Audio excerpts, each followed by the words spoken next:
السلام عليكم ورحمة الله وبركاته. الحمد لله نحمده سبحانه وتعالى ونستعينه ونستغفره ونعوذ به من شرور أنفسنا ومن سيئات أعمالنا. من يهده الله فلا مضل له ومن يضلل فلا هادي له. أشهد أن لا إله إلا الله وأشهد أن محمد رسول الله. اللهم صل وسلم على عبدك ورسولك وحبيبك محمد وعلى آله وأصحابه والتابعين وتابع التابعين ومن تبعهم بإحسان إلى يوم الدين. أما بعد، عباد الله، قال الله تبارك وتعالى في محكم تنزيله: أعوذ بالله من الشيطان الرجيم. بسم الله الرحمن الرحيم. ألم تر إلى الملأ من بني إسرائيل من بعد موسى إذ قالوا لنبي لهم ابعث لنا ملكا نقاتل في سبيل الله قال هل عسيتم إن كتب عليكم القتال ألا تقاتلوا قالوا وما لنا ألا نقاتل في سبيل الله وقد أخرجنا من ديارنا وأبنائنا فلما كتب عليهم القتال تولوا إلا قليلا منهم والله عليم بالظالمين. صدق الله العظيم. عباد الله، أمة الإسلام رحمكم الله. Pada senja hari ini kita melanjutkan kajian Aqidatut Tauhid kita, di mana pada pertemuan-pertemuan yang lalu kita telah membicarakan bagian pertama dari syahadatain, yaitu asyhadu an la ilaha illallah.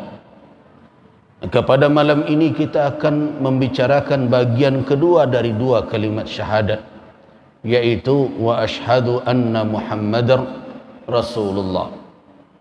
Pembicaraan kita malam ini akan berkisar tentang ar-risalah an-nubuwah, kerasulan dan kenabian. Sebagian para ulama mengatakan bahawa pengertian dari Rasul dan Nabi itu sama. Rasul adalah Nabi dan Nabi itu adalah Rasul. Itu pendapat sebagian ulama. Penggunaan istilah yang berbeda, tak lebih dari sisi dia adalah utusan Allah Subhanahu wa taala sebagai pembawa risalah, maka dia disebut Rasul. Sedangkan kalau dilihat dari dia menyampaikan berita yang dititipkan oleh Allah kepadanya, maka disebut Nabi. Itu pendapat sebagian ulama. Tetapi tidak sedikit ulama yang membedakan antara Rasul dengan Nabi. Di antara pembedaan yang sangat menonjol dalam pengertian dua istilah itu, Rasul adalah utusan Allah Subhanahu wa taala yang diberikan tugas oleh Allah membawa risalah yang baru. Sedangkan Nabi adalah utusan Allah yang diutus untuk memperkuat risalah Nabi yang telah diturunkan sebelumnya. Nah, pemahaman seperti ini agak banyak yang sependapat. Jadi Rasul membawa risalah baru, syariat baru, sedangkan Nabi adalah menguatkan syariat yang telah dibawa oleh Rasul sebelum dia diutus. Nah, karena itu pada Bani Israel turun syariat Nabi Musa misalnya. Berarti Nabi Musa adalah Rasul kalau kita terapkan pemahaman itu. Sedangkan nabi-nabi setelah Nabi Musa yang tidak membawa syariat baru tidak disebut Rasul, tetapi disebut adalah nabi-nabi Bani Israel. Sebenarnya tidak terlalu penting titik perbedaan itu. Kenapa demikian? Karena pada hakikatnya apakah dia Rasul, apakah dia Nabi, keduanya adalah hamba Allah yang dipilih untuk menerima wahyu Allah Subhanahu wa ta'ala. Dan hakikat wahyu yang diterima oleh para Nabi dan Rasul semenjak Nabi Adam AS sampai kepada khatamin nabiyyin wal mursalin, penutup para Nabi dan Rasul, hakikatnya adalah satu. Landasan akidahnya hanya satu, tidak berbeda, yaitu ani'budullah wa la tusyriku bihi syai'a. Sembahlah Allah, jangan persekutukan Allah dengan apapun. Itulah pondasi atau dasar dari seluruh syariat yang diturunkan oleh Allah kepada Nabi dan Rasul alaihi wassalam semenjak Nabi Adam alaihissalam sampai kepada baginda Nabi Muhammad sallallahu alaihi wasallam. Yang berbeda di antara para nabi itu adalah syir'ah, yaitu kaifiat, cara bagaimana seseorang menjalani kehidupan, kemudian berikutnya aturan-aturan hukum yang sesuai dengan zamannya, dan ditambah dengan kaifiat beribadah yang bertujuan untuk mentauhidkan Allah Subhanahu wa taala. Perbedaan pada syariat itulah yang dikatakan oleh Allah dalam Al-Quran, wa likullin ja'alna minkum syir'atan wa minhaja.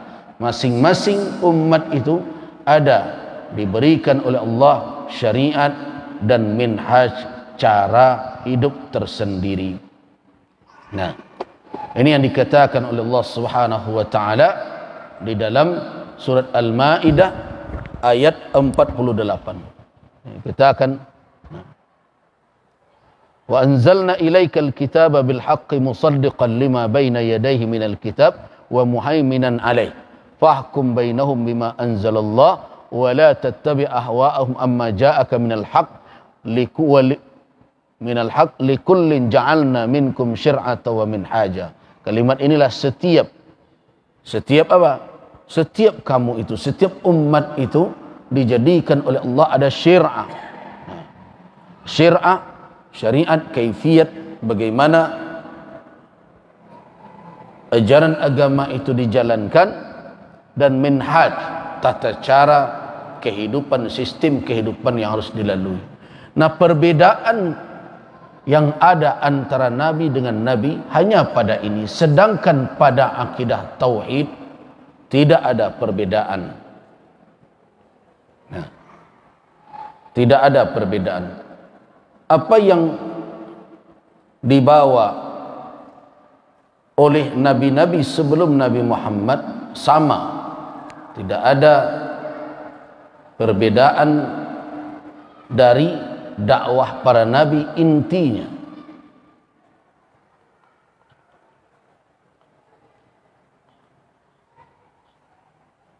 Nah, perhatikan firman Allah dalam surat An-Nahl. Allah katakan, "Walaqad ba'athna fi kulli ummatin rasulan an i'budullah wajtanibut taghut." Sesungguhnya kami telah mengutus pada setiap umat itu ada rasul. Hendaklah kamu sekalian menyembah Allah dan jauhilah taghut. Sembahan selain Allah jauhi itu. Begitu juga dalam ayat lain Allah katakan dakwah para nabi tetap sama. Nah, perhatikan, walaqad arsalna ila thamud akhahum salihah an i'budullah fa idahum fariqan yakhtasimun. Dakwah Nabi Salih sama, hendaklah kamu sekalian menyembah Allah Subhanahu wa taala. Begitu juga kepada kaum Ad. Perhatikan firman Allah Subhanahu wa taala, wa ila Ad dalam surat Hud, wa ila Ad akhahum Huda qala ya qaumi ibudullah ma lakum min ilahin ghairu.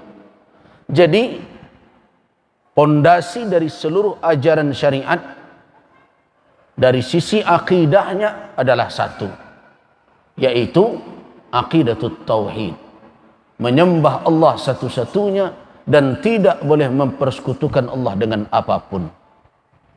Itulah dakwah para nabi dan rasul semenjak dahulu. Karena itu kalau ada suatu umat hari ini yang menisbahkan diri kepada salah seorang dari nabi di antara nabi-nabi yang diutus oleh Allah Subhanahu wa taala, atau menisbahkan diri sebagai pengikut para rasul yang pernah diutus oleh Allah, tapi kemudian di dalam keyakinannya bercanggah atau tidak bersesuaian dengan akidah tauhid, maka di dalam keyakinan kaum muslimin, saya katakan terserah nanti keyakinan mereka lain, tapi di dalam keimanan, di dalam keyakinan kaum muslimin, itu bukanlah dakwah para nabi tersebut, dan kita tidak mengakui mereka sebagai pengikut para nabi itu. Kenapa? Karena para nabi itu tidak pernah mengajarkan kesyirikan. Seluruh para nabi itu mengajarkan ketauhidan. Nah, jadi orang-orang yang mempersekutukan Allah jelas adalah kaum musyrikun. Di dalam keyakinan kaum muslimin, orang-orang yang mempersekutukan Allah secara terang-terangan, secara i'tiqadan, dari akidahnya adalah kuffar. Mereka orang-orang kafir. Itu tidak radikal hukum itu.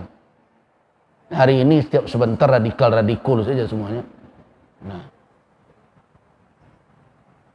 Nah, tetapi pernahkah kita panggil orang itu hai kafir? Nah, itu kan berlebihan. Tidak pernah kaum muslimin. Ini perkara adalah mendudukkan tentang tauhid dan syirik.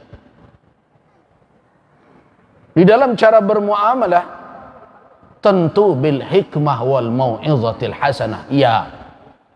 Tentu dalam konsep dakwah, ya. Tetapi secara hukum akidah, orang yang tidak meyakini tauhid adalah para pengikut syaitan.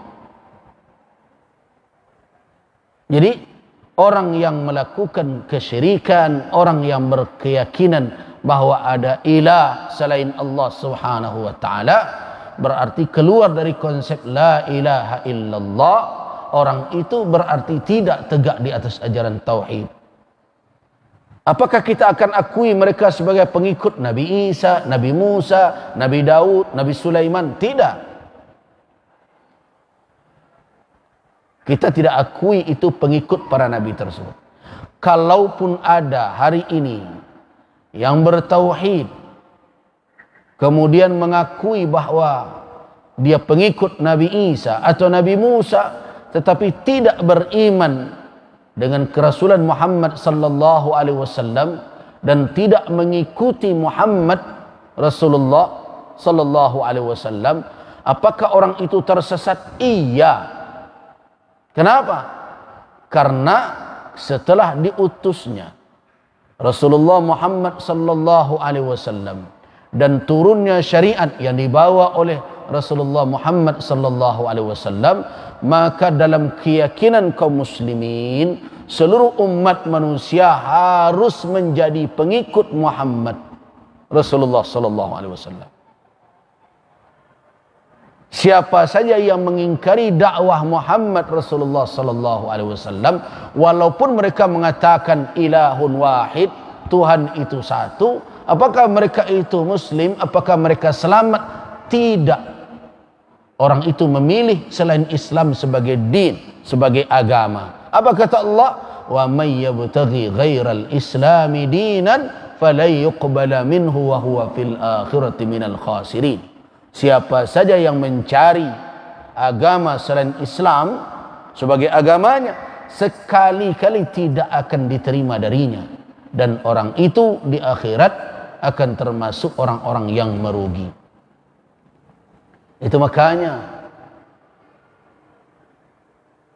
Nabi sallallahu alaihi wasallam tetap mengajak para ahlul kitab seperti orang Nasrani Najran, orang Yahudi Madinah, untuk masuk ke dalam Islam.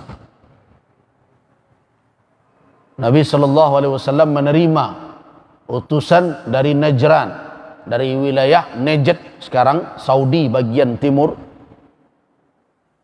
Para tokoh-tokoh umat Nasrani bertemu dengan Nabi. Mereka mendebat Rasul sallallahu alaihi wasallam tentang Isa bin Maryam.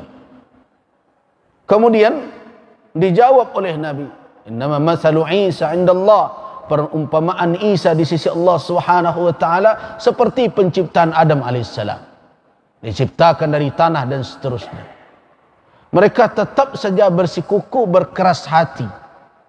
Akhirnya Nabi sallallahu alaihi wasallam mengajak mereka, "Ayo, kalau kalian tetap dengan keyakinan itu, mari kita bermubahalah." Nah, itulah awal atau asal mula mubahalah tersebut. Ayo, kalian ke sini, saya panggil anak istri kalian, saya panggil anak istri saya. Nabtahil, kita bermubahalah, mengangkat sumpah bahwa kitalah yang berada dalam prinsip yang benar. Nah, perhatikan firman Allah Subhanahu wa taala dalam surah Ali Imran ayat 61. "Faman hajjaka fihi min ba'di ma ja'aka minal ilm, faqul ta'alu nad'u abna'ana wa abna'akum wa nisa'ana wa nisa'akum wa anfusana wa anfusakum thumma nabtahil fanaj'al la'natallahi 'alal kadhibin." Ini ayat ini jawaban atas sikap dan perilaku para tokoh agama Nasrani yang datang ke Madinah bertemu dengan Nabi, menghujjah Nabi tentang ketuhanan Isa.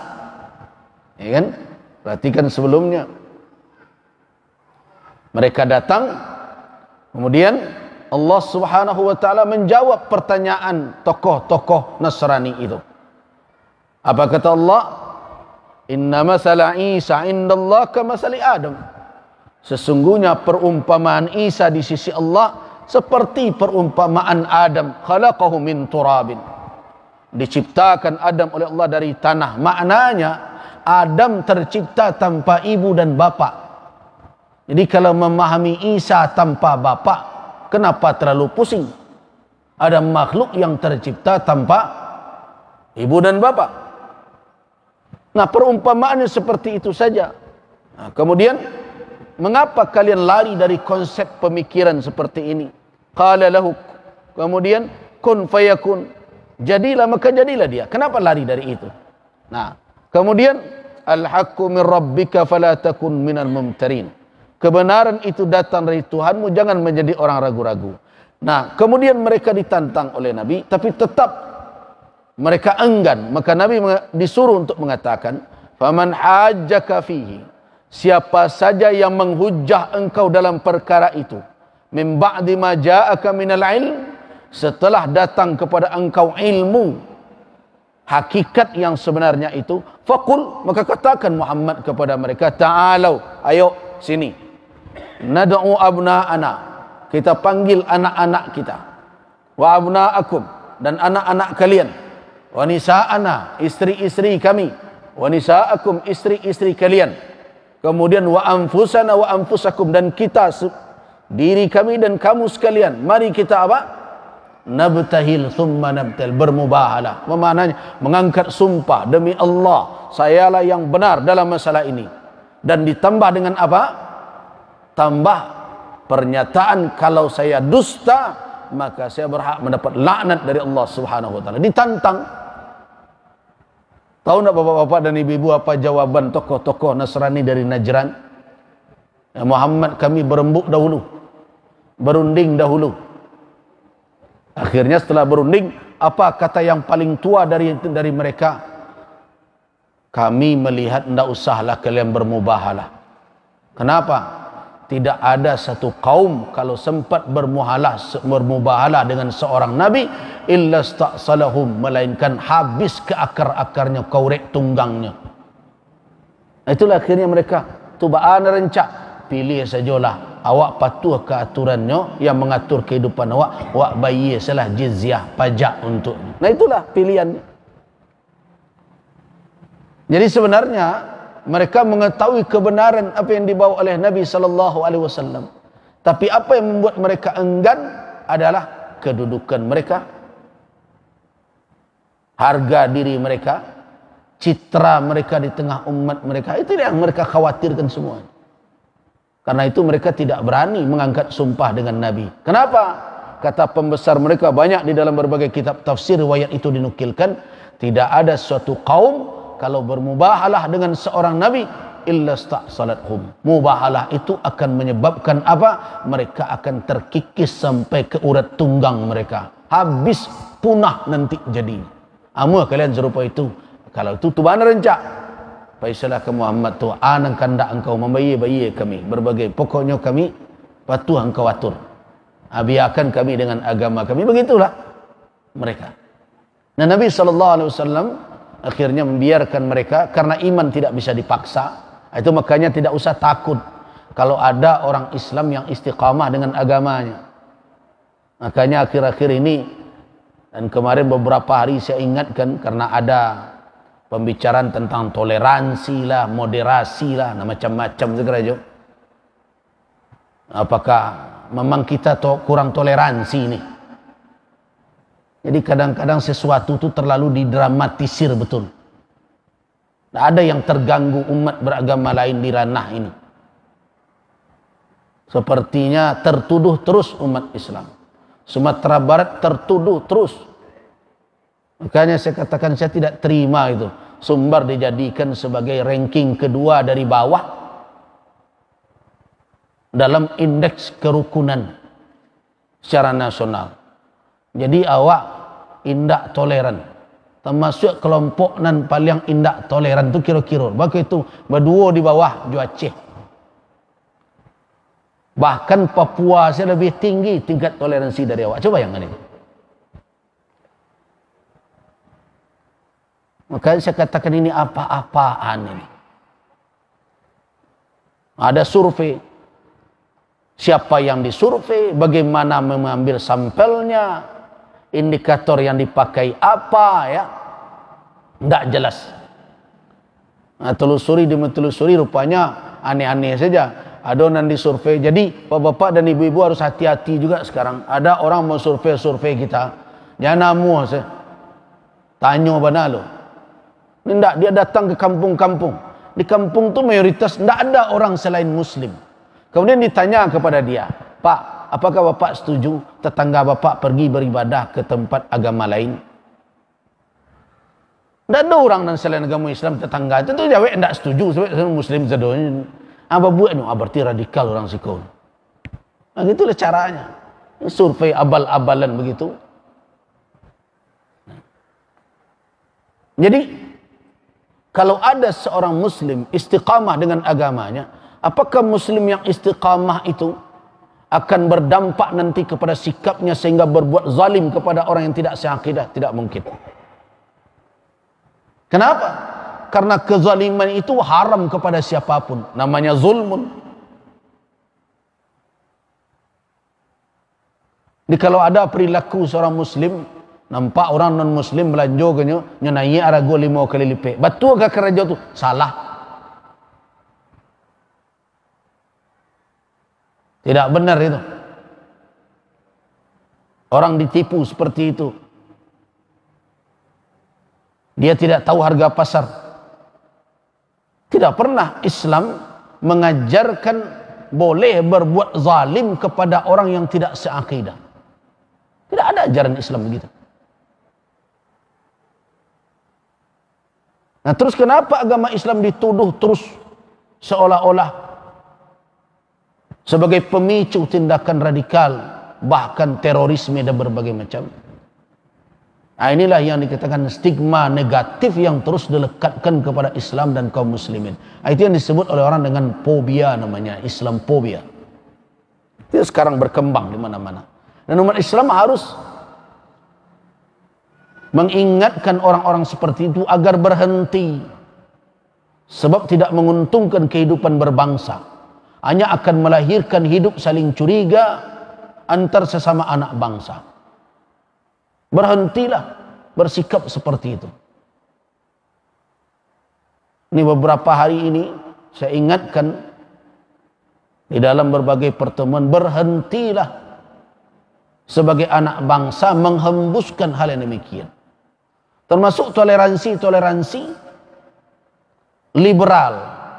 Toleransi liberal itu tahu enggak? Toleransi liberal bukan toleransi Islami, yaitu melarang apapun bentuk pelarangan dan menerima apapun walaupun tidak bisa diterima. Itu toleransi itu. Nandak terima apa pun terima jualah. Itu toleransi.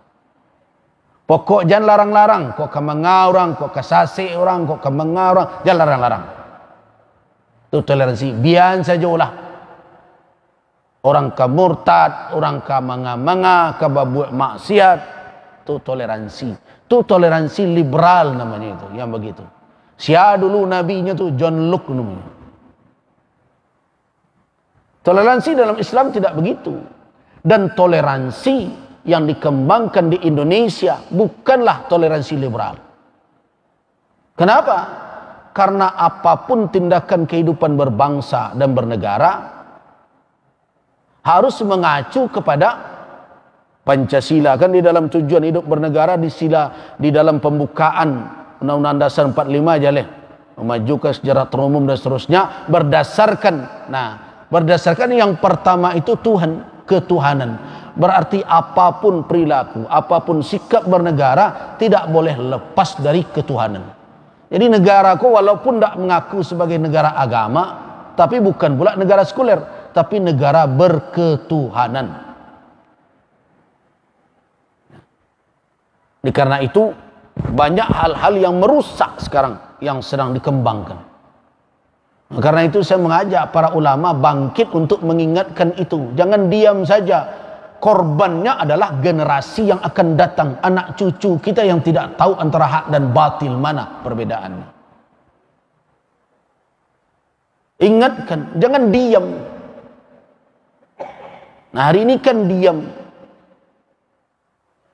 Macam-macam yang diajarkan, macam-macam yang dilakukan. Adalah sekarang pemetaan terhadap penyuluh agama, ujian TWK, berbagai macam. Lihatlah pertanyaan-pertanyaannya.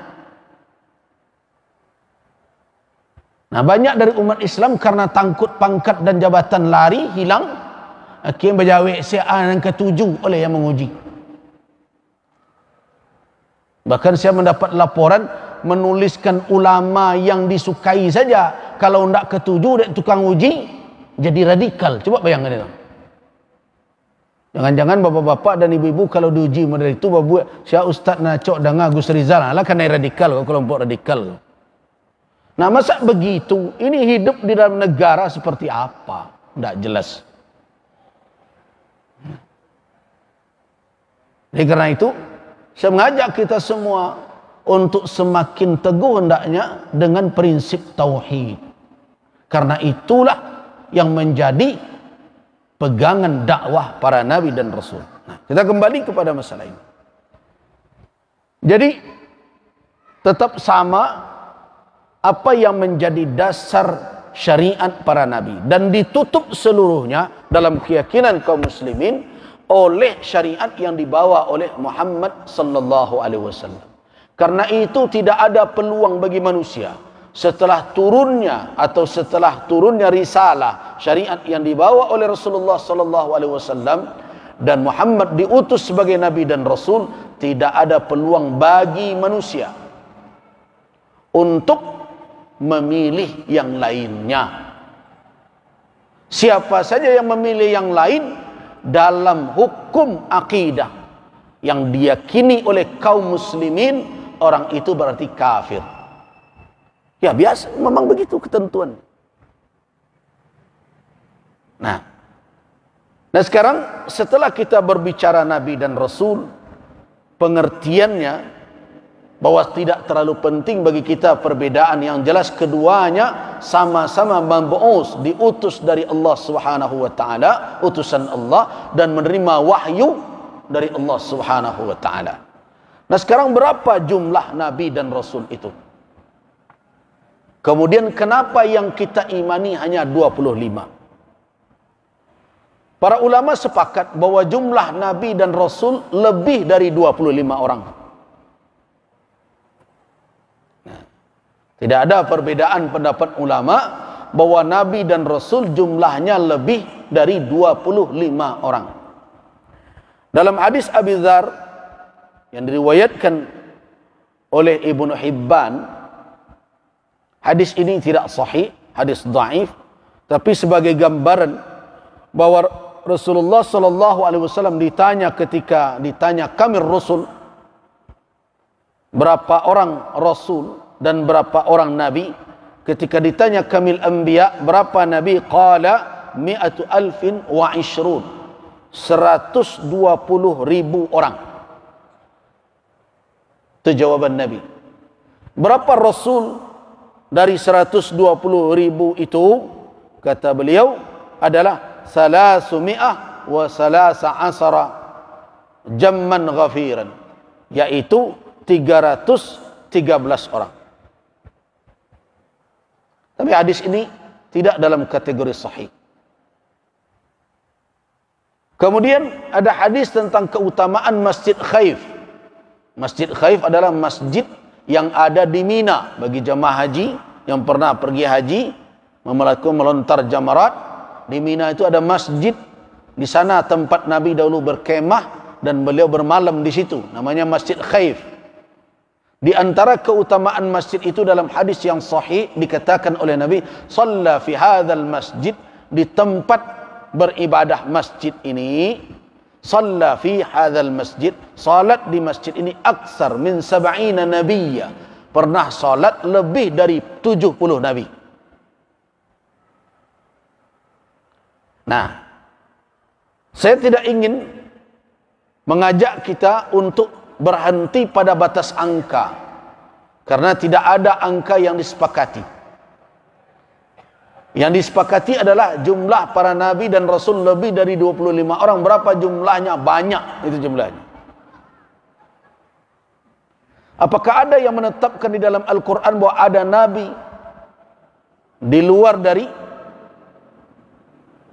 yang 25 yang ma'ruf itu? Ada. Tapi kita tidak tahu siapa nabi itu, namanya secara pasti. Seperti yang kita bacakan dalam surat Al-Baqarah tadi ayat 246. Alam tara ilal mala'i min bani Israil min ba'di Musa idh qalu li nabiyyin lahum.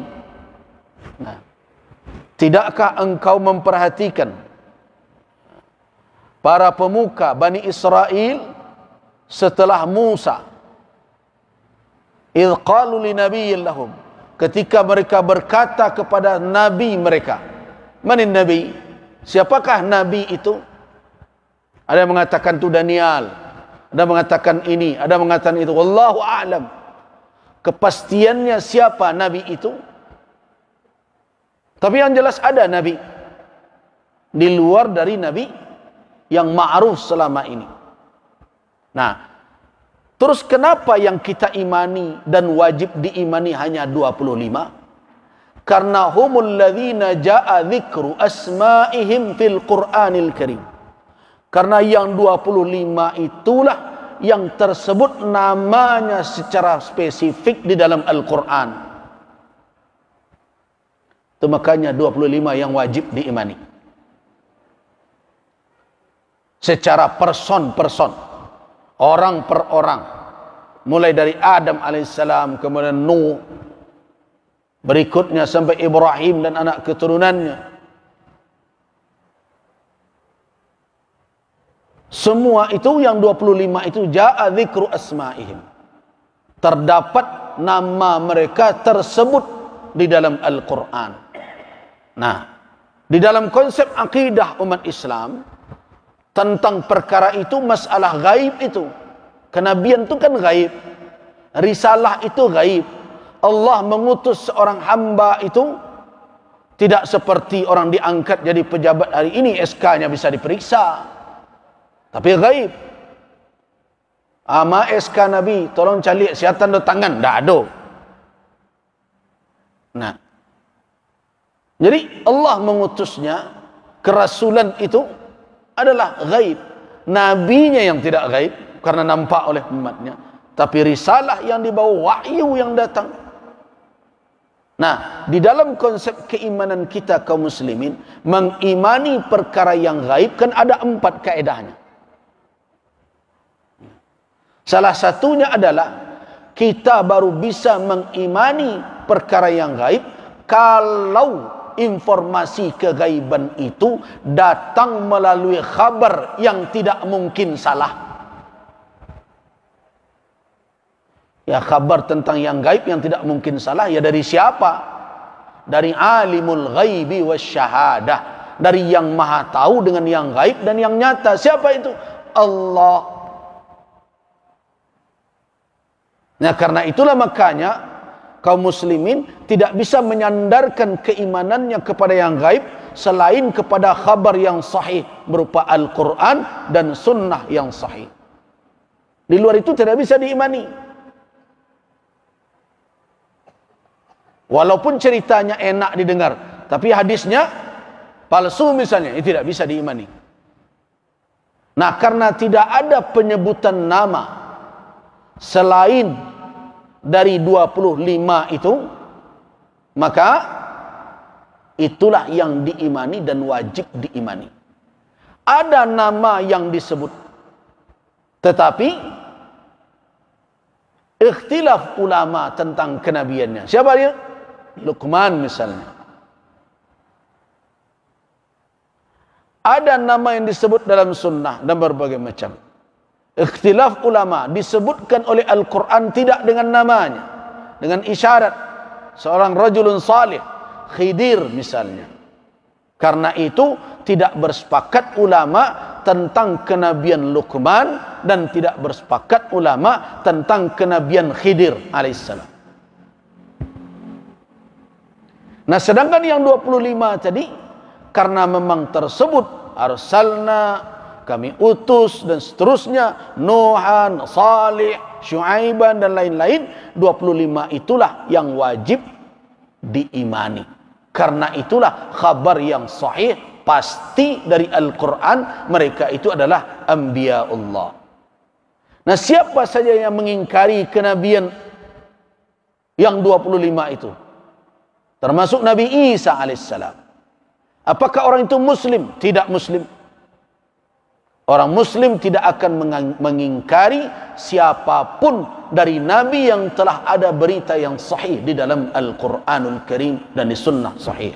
Tidak akan. Karena itu Isa adalah nabi yang diutus oleh Allah. Iya, tidak ada keraguan kita padanya. Musa, apakah nabi diutus oleh Allah dan Rasul? Iya, tidak ada keraguan kita padanya. Sulaiman, iya. Daud, iya. Salih, iya. Syuaib, iya. Hud, iya. Zulkifli, iya. Ilyas, Ilyasa, iya. Zakaria, iya. Yahya, iya. Nuh, iya. Ibrahim, iya. Ismail, iya. Ishak, iya. Yaqub, Yusuf, sampai Adam alaihissalam. Seluruhnya anbiyaullah wa rasulullah. Begitu keimanan kita. Nah, sekarang setelah kita tahu bahwa ada nabi-nabi yang wajib kita imani, tinggal pertanyaan yang harus kita jawab. Apa sih perlunya para nabi dan rasul itu untuk umat manusia seperti kita ini, dan termasuk umat-umat sebelumnya? Para ulama ilmu tauhid mengatakan bahwa hajat manusia kepada nabi dan rasul itu ada 5 minimal itu. Ini 5 kebutuhan manusia kepada nabi dan rasul. Itu yang dituliskan oleh para ulama, yaitu hajatul insani ila rusuli. Hajat manusia kepada rasul. Ada 5 kebutuhan manusia kepada nabi dan rasul. Yang pertama hidayah ila ma'rifatil khaliq. Yang kedua, yang pertama hidayah, mendapatkan hidayah. Yang kedua untuk mengetahui masalah gaib yang terkait dengan kita. Kemudian yang ketiga untuk mendapatkan sistem yang patut dan pantas yang akan menjamin kebahagiaan manusia baik di dunia maupun di akhirat. Kemudian berikutnya adalah untuk memberitahukan manusia bahwa mereka itu mukallaf, memiliki beban, akan diminta pertanggungjawaban dan terus akan diuji dalam melaksanakan tugasnya sehingga manusia tidak punya alasan kelak di hadapan Allah untuk berkilah dan berhelah. Yang kelima adalah manusia membutuhkan tauladan yang terbaik di dalam hidup. Dia ada 5. Nah, memahami yang 5 ini kita dapat berkesimpulan bahwa bukan Nabi dan Rasul yang butuh dengan kita. Awak nam perlu jo Nabi. Karena itu nanti ada Nabi selamat mereka menjalankan tugas walaupun tidak ada umat di belakang. Bayangkan itu. Nanti di hari kiamat para Nabi datang. Di antara mereka ada yang umat banyak, ada kadang 3 orang saja, balah ada Nabi yang tidak ada pengikutnya satupun.